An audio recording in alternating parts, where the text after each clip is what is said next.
हे there Chandriya, हम सभी curious लोगों के मन में ये क्वेश्चन कभी ना कभी ज़रूर आया है कि एक मासलेस पार्टिकल जैसे कि फोटॉन आखिर इनके पास मोमेंटम आता कहाँ से है। सोचने में शायद ये कॉम्प्लिकेटेड ना लगे, बट ये कई फिजिक्स लवर के लिए बहुत ही प्रॉब्लमेटिक क्वेश्चन है एंड इनमें यूजुअली वो वर्ड सैलेड आंसर को एक्सेप्ट कर लेते हैं। But hey, this is physicsifile and यहाँ हम वर्ड सैलेड से थोड़ी दूरी बनाने की कोशिश करते हैं। सो बिकॉज ऑफ दैट हम आपको इस क्वेश्चन के आंसर को थोड़ी टेक्निकल साइड से देने वाले हैं। हम अज्यूम करेंगे कि आपके पास एटलीस्ट क्लास 9 तक का नॉलेज तो ज़रूर होगा। हम कुछ ज़्यादा तो नहीं बट सिंपल एंड बेसिक बातें ही करने वाले हैं, जैसे कि फोर्स क्या होता है, मोमेंटम क्या होता है, रिलेटिविटी हमें इन दोनों के बारे में क्या बताती है एंड थोड़ा बहुत मैथमेटिकल कैलकुलेशन को करने वाले हैं। तो वीडियो के एंड तक ज़रूर देखना, क्योंकि एंड तक आई होप आप इस क्वेश्चन के आंसर से पूरी तरह से सेटिस्फाइड होगे एंड आप ये समझ चुके होंगे कि मोमेंटम फोटॉन के पास कहाँ से आता है और कैसे। थिंकिंग बैक टू न्यूटन, जो कि नेचर कैसे काम करता है इस सवाल के ऊपर वर्क कर रहे थे, उनके मन में एक क्वेश्चन आया था, आखिर किसी ऑब्जेक्ट के स्टेट ऑफ मोशन में चेंज कब आता है। अगर आप अपने आसपास देखो तो आपको सभी चीज़ें रेस्ट में दिखाई देंगी एंड इसे ये सोच लेना कि शायद यूनिवर्स का फंडामेंटल स्टेट रेस्ट ही हो। आई मीन हु नोज, हमारे आसपास की सभी चीज़ें तो एंड में रेस्ट में ही आती है, right. But sir Isaac Newton का जीनियस इस बात में छुपा हुआ नहीं था, बिकॉज उनके मन में एक और बात है, क्योंकि अगर हर चीज़ एंड में रेस्ट में ही आनी चाहती है तो हमारा प्यारा सा चंदा मामा आखिर क्यों हमारे चक्कर हमेशा लगाते रहता है। सोचने वाली बात है, राइट। न्यूटन ने काफ़ी सोच विचार करने के बाद एंड में इस सवाल का जवाब दिया कि यूनिवर्स में मौजूद हर चीज़ उनके पास एक फंडामेंटल क्वांटिटी होता है, इनर्शिया, जो कि बेसिकली ऑब्जेक्ट की प्रॉपर्टी है एंड ये प्रॉपर्टी उनके स्टेट ऑफ मोशन में चेंज लाने से रेजिस्ट करती है। मतलब अगर कोई चीज़ रेस्ट में है तो वो हमेशा रेस्ट में ही रहना चाहेगी एंड अगर मोशन में है तो मोशन में। बट देन अगर किसी चीज़ को हम धक्का देते हैं तो यूजुअली थोड़ी देर बाद रेस्ट में ही आ जाती है, राइट। हाउ? आई थिंक आप में से कई लोगों ने गेस कर लिया होगा, बिकॉज ऑफ फ्रिक्शन। बट हम बातें तो इस वीडियो में लाइट एंड मोमेंटम के बारे में करने वाले थे ना, तो फोर्स के बारे में हम क्यों बातें कर रहे हैं। तो गाइज हमारा इनके बारे में बात करना बहुत ज़रूरी है, बिकॉज न्यूटन ने अपने बुक प्रिंसिपिया में फोर्स को as a rate of change of momentum के रूप में डिफाइन किया था। सो अगर हम फोर्स को अच्छे से समझना चाहते हैं तो हमें मोमेंटम के बारे में भी थोड़ा बहुत नॉलेज तो चाहिए ही, विच मीन्स हमारे पास एक समय है एक मैथमेटिकली एब्स्ट्रैक्ट क्वांटिटी को डिफाइन करने का। So let's play a game.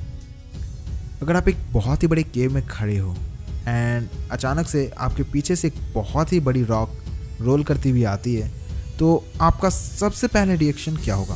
Of course भागो, राइट। And why? बिकॉज काफ़ी सिंपल है, वो रॉक की पीस देखने में भी काफ़ी बड़ी लग रही थी, which means it was really massive and अगर वो हमारे ऊपर से जाती तो हमारा तो गेम खत्म था। नेक्स्ट क्वेश्चन, क्या आप किसी मूविंग बुलेट के पाथ में खड़ा होना पसंद करोगे? Obviously no, right. I mean मरना है क्या? ये दोनों क्वेश्चन सोचने में एक दूसरे से काफ़ी रिलेटेड ना लगे, बट ये दोनों हमें फोर्स एंड मोमेंटम के बारे में बहुत कुछ बताते हैं। एक मैसिव और एक फास्ट मूविंग ऑब्जेक्ट, इन दोनों में फोर्स लगाने की एंड डैमेज करने की काबिलियत बहुत ही ज़्यादा होती है। दूसरे शब्दों में इन दोनों के पास एक क्वांटिटी होता है मोमेंटम, जो कि एब्स्ट्रैक्टली मास टाइम वेलोसिटी के रूप में डिफाइन किया जाता है, जो कि इनके पास बहुत ही ज़्यादा होता है एंड इसके रेट ऑफ चेंज से हम फोर्स को डिफाइन करते हैं। वेल, ये तो स्कूली डेफिनेशन है, राइट। आपको किसी भी टेक्स्ट बुक में देखने को मिल जाएगा, बट बेसिकली इसका मतलब क्या है तो सुनो। फोर्स बेसिकली मोमेंटम के ट्रांसफ़र का रेट है। ऑब्वियसली हमारे पूरे यूनिवर्स में मोमेंटम कंजर्व्ड है, तो हमारे यूनिवर्स में जो भी होता है, जिस तरह के भी इंटरेक्शन होते हैं, उन सभी में मोमेंटम का बेसिकली एक्सचेंज होता है, जो कि एज ए फोर्स अपीयर होता है। Simply put, force is caused due to transfer of momentum and ये ट्रांसफ़र कितने कम समय में हुआ है उतना ही ज़्यादा फोर्स लगेगा। Mathematically speaking, F is equal to delta P over delta T and यहाँ पे हमने डेल्टा पी को m टाइम्स डेल्टा v के टर्म्स में डिफाइन किया है, जो कि F is equal to ma वाले फॉर्म के रूप में आ जाएगा अगर हम delta v over delta T को एक्सेलरेशन मान लेते हैं तो। बट गाइज हमारी सारी गलती ना यहीं पे है। अगर हम अपने नॉन रिलेटिविस्टिक फिजिक्स को देखें, जो कि हम क्लास 12 तक पढ़ते हैं, तो काइंड ऑफ पूरा physics, work energy theorem, F is equal to ma, centre of mass, rotation, इन सभी में कहीं ना कहीं किसी ना किसी तरह से मास टर्म इन्वॉल्व हो ही जाता है एंड अगर हम इनमें m इज इक्वल टू 0 को अज्यूम कर लेते हैं तो हमारा पूरा का पूरा फिजिक्स यही कहेगा कि इन ऑब्जेक्ट के डायनामिक्स को हम किसी भी इक्वेशन का यूज़ करके कैलकुलेट नहीं कर सकते हैं। या दूसरे शब्दों में नॉन रिलेटिविस्टिक फिजिक्स में मासलेस ऑब्जेक्ट का कॉन्सेप्ट है ही नहीं। हालांकि रिलेटिविस्टिक फिजिक्स जो कि रिलेटिविटी के रूल्स के साथ कंपैटिबल है उसमें ये चीज़ें अलाउड हैं, but that comes at a cost. हम नॉन रिलेटिविस्टिक फिजिक्स में जो भी पढ़ते हैं वो हमारे रिलेटिविस्टिक फिजिक्स का अप्रॉक्सीमेशन है, एंड इसलिए जिन इक्वेशन पे अब तक हम बिलीव करते आ रहे थे उनमें थोड़े थोड़े चेंजेस आने वाले हैं। बट क्योंकि हमारा ये वीडियो पूरा का पूरा मासलेस ऑब्जेक्ट एंड उसके मोमेंटम पे कॉन्सेंट्रेटेड है, इसलिए हम सिर्फ रिलेटिविस्टिक मोमेंटम की बात करने वाले हैं। एंड इस रिलेटिविस्टिक मोमेंटम को हम फोर मोमेंटम के नाम से जानते हैं। वेल, रिलेटिविटी में इन डेफिनेशंस के चेंज होने के पीछे का रीज़न कुछ और नहीं बल्कि स्पीड ऑफ लाइट है, क्योंकि हम ऐसा चाहते हैं कि हमारे लॉज ऑफ फिजिक्स जिसका यूज करके हम यूनिवर्स को एक्सप्लोर करने वाले हैं वो लोरेंज इनवेरिएंस की रिस्पेक्ट करे। मतलब हमारी इक्वेशन का फॉर्म ये कुछ ऐसा हो कि हम उसे जो भी कैलकुलेशन करें वो इलेक्ट्रोमैग्नेटिज्म और स्पीड ऑफ लाइट इन दोनों के साथ पूरी तरह से कंपैटिबल हो। मतलब हम स्पीड ऑफ लाइट की रिलेटिव वेलोसिटी को कैलकुलेट करें, मोमेंटम को कैलकुलेट करें या किसी भी चीज़ को कैलकुलेट करें, वो हमेशा लाइट के साथ कंपैटिबल हो एंड वो इस बात से एग्री करे कि speed of light her frame of reference में सेम रहती है। But that's enough. हम अब मोमेंटम को डिफाइन करते हैं जिसे रिलेटिविटी में फोर मोमेंटम के नाम से भी जानते हैं as mass times proper velocity. यहाँ पर सबसे बड़ा डिफरेंस ये है कि normal momentum and four momentum इन दोनों में एक क्वांटिटी डिफरेंट होता है, प्रॉपर टाइम।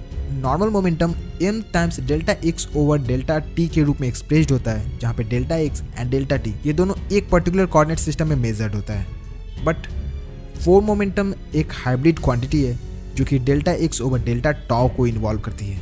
यहाँ पर डेल्टा टाउ हम टाइम डायलेशन वाले इक्वेशन का यूज करके कैलकुलेट करते हैं जिसे हम प्रॉपर टाइम के नाम से भी जानते हैं। दूसरे शब्दों में इसे आप ऐसे सोच सकते हो कि अगर एक ऑब्जेक्ट मूव कर रहा है तो अगर वो डेल्टा टी टाइम में डेल्टा एक्स डिस्टेंस को कवर करता है तो उसका velocity delta x over delta T होता है। बट रिलेटिविटी में हम थोड़ा सा डिफरेंट अप्रोच को फॉलो करते हैं। हम यहाँ पर डेल्टा एक्स को उस टाइम से डिवाइड करते हैं जो ऑब्जेक्ट के फ्रेम में मेजर्ड हो। एंड रीज़न इसका काफ़ी सिंपल है, क्योंकि अगर हम कोऑर्डिनेट सिस्टम चेंज करेंगे तो ऑब्जेक्ट अलग अलग डिस्टेंस अलग अलग कोऑर्डिनेट सिस्टम में मेजर करता हुआ दिखाई देगा, राइट। एंड ये obviously kind of Lorentz contraction की वजह से हमें देखने को भी मिल जाता है। बट ऑब्जेक्ट का प्रॉपर टाइम जो कि ऑब्जेक्ट पे डिपेंड करता है वो किसी कोऑर्डिनेट सिस्टम पे डिपेंड नहीं करेगा। एंड बिकॉज ऑफ दैट हमारे लिए ये इक्वेशन को सॉल्व करना काफ़ी ईजी हो जाएगा, क्योंकि अगर हम एक बार कोऑर्डिनेट सिस्टम को चेंज करते हैं तो हमें सिर्फ एक ही क्वांटिटी को चेंज करना होगा जो कि डेल्टा एक्स है। एनीवेज इसी वजह से हम इस इक्वेशन को काफ़ी ज़्यादा प्रेफर भी करते हैं।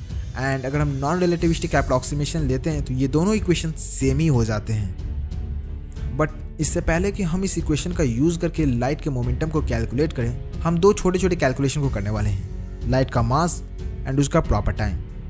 अगर हम टाइम डायलेशन वाले इक्वेशन में v इक्वल टू c डालते हैं टू कैलकुलेट कि फोटॉन कितना टाइम को एक्सपीरियंस करता है, तो हमें सिंपली आंसर 0 मिल जाता है।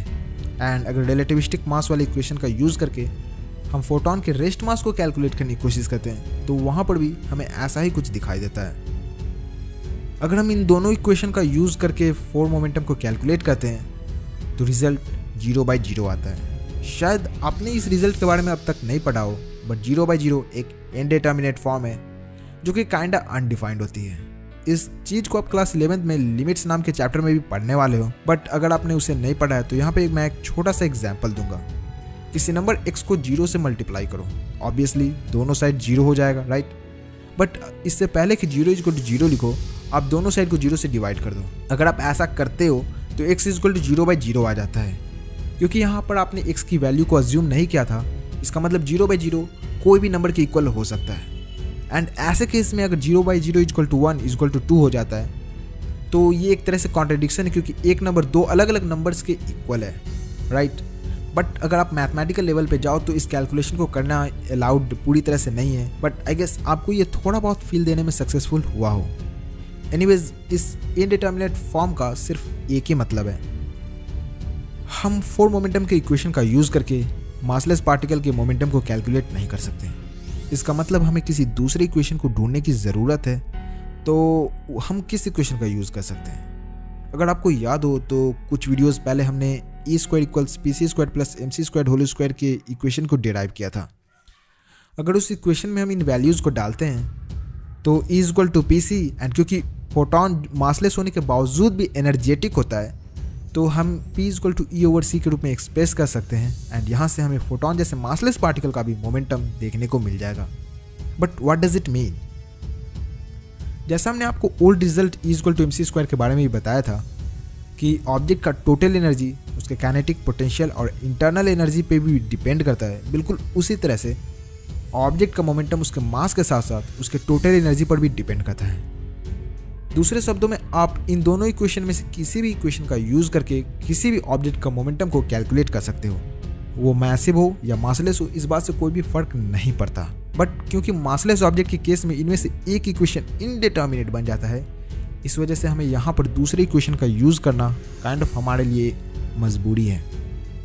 एनीवेज बॉयज़ एंड गर्ल्स, अगर आपको मैथमेटिकल साइड से इस क्वेश्चन के आंसर को जानने में मज़ा आ गया तो अब समय है आप अपने दोस्तों के डाउट्स को भी सॉल्व करो and for that share this video. मैं मिलूंगा आपको नेक्स्ट वीडियो में। Till then stay curious, keep learning. जय हिंद।